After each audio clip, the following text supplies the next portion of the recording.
Assalamualaikum warahmatullahi wabarakatuh. Waalaikumsalam warahmatullahi. Kembali lagi di channel Santri Sundra, Santri Sunan Derajat.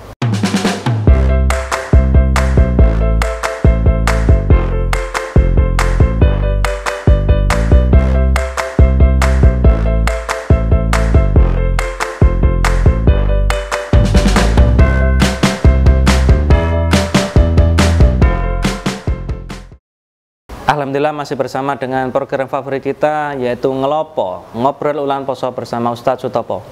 Alhamdulillah kita sudah pertemuan kemarin kita membahas panjang lebar tentang zakat, yang mana kemarin zakat merupakan salah satu rangkaian ibadah di dalam bulan Ramadan yang tentunya merupakan suatu kewajiban bagi seluruh umat Islam. Kepada kesempatan kali ini insya Allah kita akan mempelajari ngobrol bareng dengan narasumber, yang mana kita akan mencoba belajar lebih dalam tentang makna ataupun pesan yang tersirat dalam ibadah zakat itu seperti apa. Baik, langsung saja kita menyapa kepada narasumber kita, Bapak Ustadz Sutopo. Assalamualaikum Pak Ustadz Sutopo. Waalaikumsalam warahmatullahi. Bagaimana kabarnya jenengan? Alhamdulillah. Baik. Alhamdulillah, Bapak Sutopo, kemarin kita sudah membahas tentang zakat, ya, tentang niat, kemudian bagaimana proses zakat itu untuk siapa dan sebagainya. Nah, kepada kesempatan kali ini kita akan mencoba mempelajari lebih dalam tentang makna ataupun pesan yang tersirat dalam ibadah zakat itu seperti apa menurut jenengan. Monggo. Terima kasih. Jadi zakat kalau konteks Al-Quran itu kan sering dikaitkan, digandeng dengan sholat. Aqimus sholata wa atuz zakat. Di situ ada kesan sepertinya sholat itu tidak sempurna kalau nggak diiringi zakat. Kira-kira begitu. Selalu gandeng gitu. Ada kesannya seperti itu. Nah, dalam konteks itu tentunya yang mencakup baik zakat fitrah maupun zakat mal. Nah, kalau kita belajar sana, mengapa kita harus zakat? Misalkan kalau kita bicara zakat mal, misalkan saja, mengapa kita diharuskan zakat ketika nyampe nisab, ya paling enggak, misalkan petani atau apalah, peternak, itu kan zakat itu dalam rangka kita mendapatkan hasil itu kan mau enggak mau juga itu apa namanya ya, pemberian dari Allah Subhanahu wa Ta'ala. Bentuk syukur kita kepada Tuhan kan, menyisihkan sebagian itu untuk kita bagikan pada yang lain. Sisi yang lain itu kan juga penghasilan itu tidak mungkin tidak melibatkan orang lain. Apa saja termasuk kaitan zuru, pertanian, kok bertani tidak melibatkan orang lain, nggak mungkin. Atau dengan tijaroh mesti melibatkan orang lain. Karena itu melibatkan orang lain, maka ketika kita nyampe nisab, maka mau tidak mau kita diwajibkan untuk berbagi kepada yang lain. Termasuk sisi lain juga, kita itu merasa sesama kita kan bersaudara, maka yang berkemampuan ya harus membagi kepada itu kalau zakat secara umum. Nah, khusus pada zakat fitrah ini yang kita bicarakan kemarin, aturannya dan sebagainya. Mengapa kita diharuskan zakat fitrah? Tentunya kemarin saya singgung ada kaitannya dengan penyempurnaan ibadah puasa kita. Pada pertemuan yang lalu, beberapa pertemuan kita bahas bahwa sebenarnya berpuasa itu adalah melatih diri kita untuk meneladani, belajar menjadi orang yang punya sifat belas kasih sayang. Nah, salah satu bentuk dari kasih sayang itu kan apa? Memberikan sesuatu. Jadi menurut saya, kalau melihat konteks Al-Quran banyak bicara wajah hidup bi ambalikum wa angfusikum, satu rutin mesti gandeng awal ambal angfus, bahkan sering mendahulukan amwalnya dulu. Itu menunjukkan bahwa ibadah kita itu nggak iso antara angfus dan amwal itu harus seimbang. Kalau puasa itu kemarin ibadah yang unik buat Allah, maka bisa sempurna tetap tetap harus ada urusan karo manusia sosial tadi. Itu mewujudkan bahwa kita yang latihan tidak makan, sebenarnya kita ini ada makanan tapi kita tidak makan, tapi justru kita latihan untuk memberikan makan. Tidak minum, mestinya ada minum, kita justru tidak bisa memberikan minum dan seterusnya. Nah, ini menggambarkan bahwa kita hidup ini tidak sekedar secara pribadi tapi harus melibatkan secara sosial. Demikian juga ibadah apapun juga, maka kita tidak bisa lepas dari sosial. Gambarannya kalau saya melihat seperti itu khususnya yang ini loh, apa namanya, apa, zakat fitrah itu. Maka kan tidak sembarang diberikan pada siapa, kan ada aturannya. Ada aturannya ya. Mustahiknya. Gitu ya. Jadi memang zakat fitrah ditujukan untuk kita, apa ya, hablum minan nas ya, pada manusia.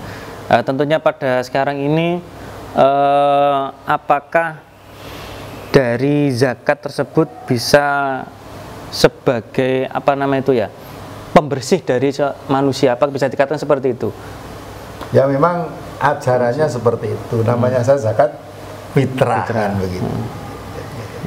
Memang untuk zakat yang untuk membersihkan diri kita. Kalau zakat mal kan untuk membersihkan harta karena mungkin dalam meraih mendapatkan harta itu namanya orang kan ya macam-macam untuk membersih itu.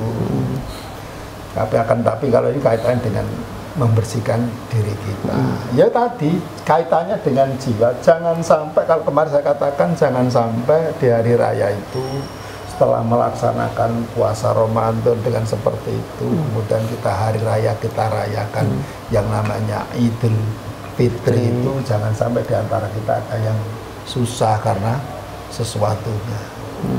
Maka sindirannya itu, surat itu kan, surat yang kemarin kita bahasa, inna anzalnahu fi lailatul qadr wa ma adraka ma lailatul qadr khairum min alfi sahri. Terusnya tanazzalul malaikatu waruh ya hatta matla'il fajr.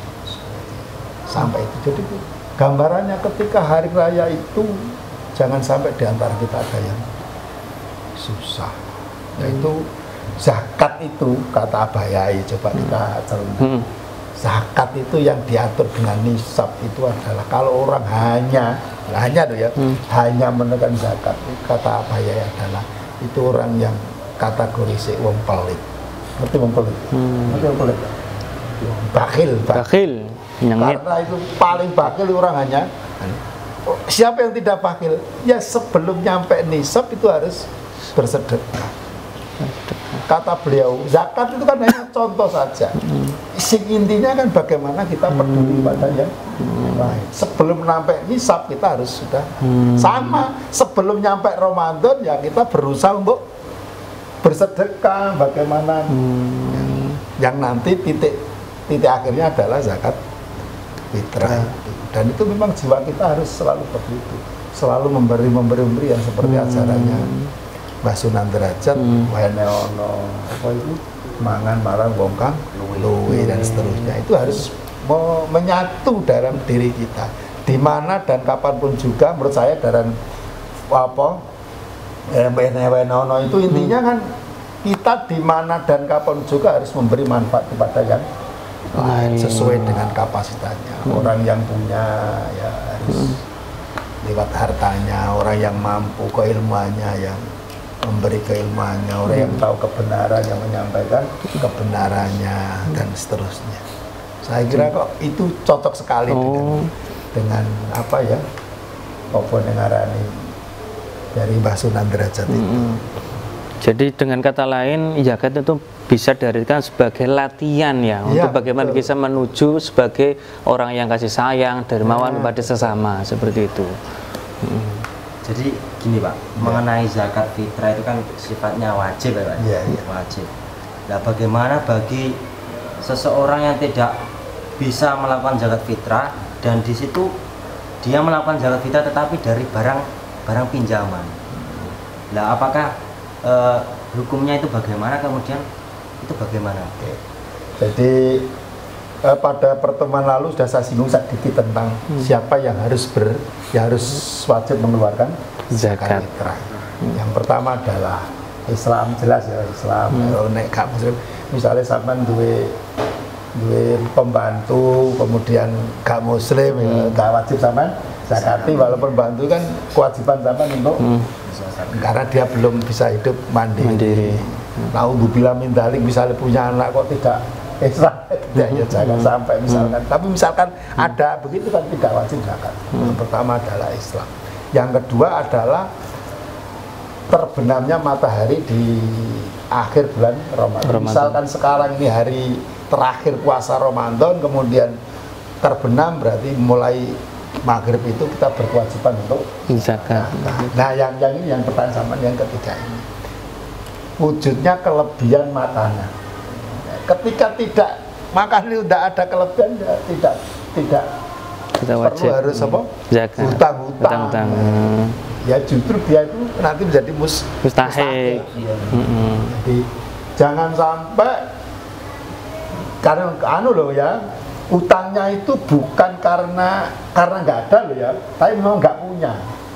Contohnya begini, saya ini punya sebar kali, punya mobil, punya tapi karena nggak punya beras, maka saya utang beda lagi gitu. Memang betul-betul tidak punya. Itu tidak perlu diadakan. Atau begini ya semampunya. Misalkan ada A punya anak 10 dan itu dalam tanggungannya misalkan dia harus mau zakat 12. Dia sendiri kemudian istrinya anaknya 10. Tapi yang kuat hanya 5. Ya yang 5 saja, yang lain tidak. Sesuai dengan kemampuannya itu.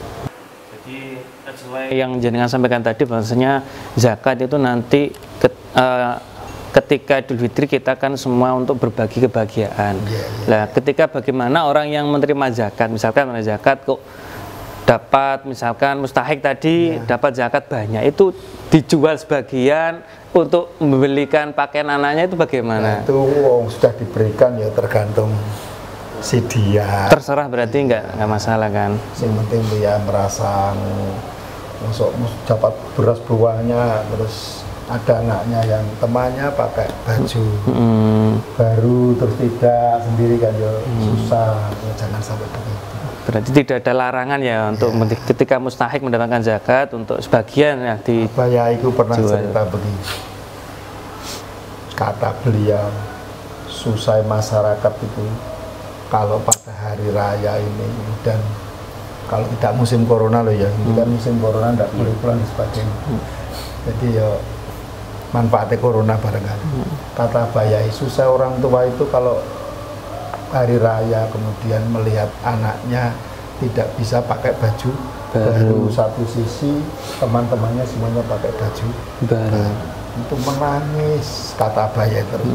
Beliau pernah mempraktekkan kalau itu ono wong sing gelem nyedekai baju baru sampai wong suwon langsung dibalas karo Gusti Allah. Itu bukan fitrah, itu sedekah itu. Sedekah itu ya. Langsung dibalas kata apa ya.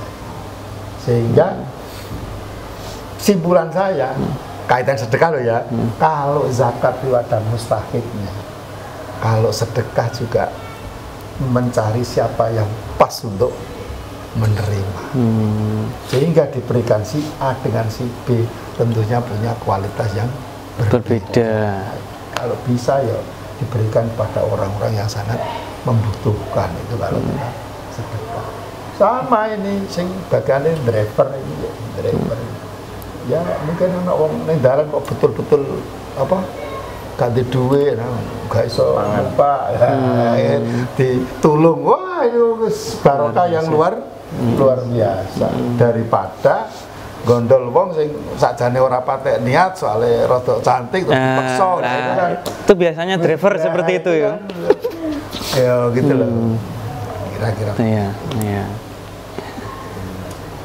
Baik, begitu luar biasa ya makna yang tersirat jangan sampaikan bahwasanya zakat yang merupakan suatu ibadah yang juga berhubungan dengan hablum minanas dan juga hablum minallah, yang mana sebagai satu sarana untuk melatih kita untuk menuju ke sifat akhlak dermawan, kasih sayang. Dan yang kedua, bagaimana kita bisa membagi kebahagiaan di hari yang fitri, yaitu di Idul Fitri, kepada semua saudara-saudara kita yang muslim yang merayakan seperti itu. Jadi sangat luar biasa sekali untuk makna yang tersirat dari zakat tersebut. Bapak Sutopo, terima kasih atas penjelasan dan waktunya, begitu penjelasan yang memahamkan kepada teman-teman kita yang butuh penjelasan tentang makna dari zakat tersebut. Terima kasih atas waktunya. Mungkin bisa kita lanjutkan besok di kesempatan yang lainnya. Alhamdulillah, para penonton, bahasanya kesempatan pada pagi hari ini kita membahas tentang makna yang tersirat, makna yang tersampaikan dari zakat itu seperti apa, sudah dibicarakan dengan gamblang, dengan jelas oleh narasumber kita. Tentunya ini merupakan salah satu teladan kita, dan insya Allah haruslah kita menjaga dan juga mengamalkan ya amalia ibadah zakat tersebut dengan tujuan bisa melatih kita untuk menjadi akhlak yang dermawan dan kasih sayang kepada sesama muslim. Cukup sekian, saya rasa waktu sudah menunjukkan batas akhir. Jangan lupa like, comment, share, dan subscribe channel Santri Sundra, Santri Sunan Derajat. Terima kasih atas perhatiannya. Kita insya Allah akan bertemu di kesempatan yang lainnya. Sekian, saya akhiri. Assalamualaikum warahmatullahi wabarakatuh. Waalaikumsalam warahmatullahi wabarakatuh.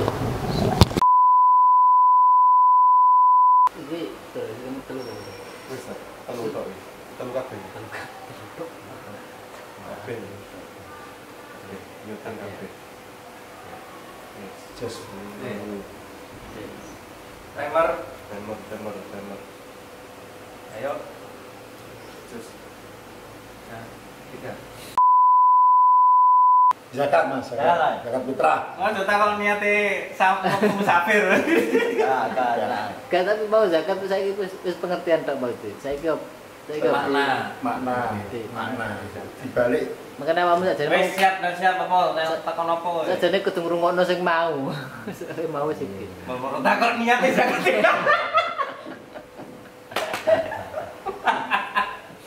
Apa-apa. Islam adalah akhlak. Akhlak madmumah. Ya, akhlak sih ya. Akhlak mudah sih kamu. Iya mahmudah. Akhlak sayyi'ah gitu, Pak. Dulumat. Akhlak dulumat.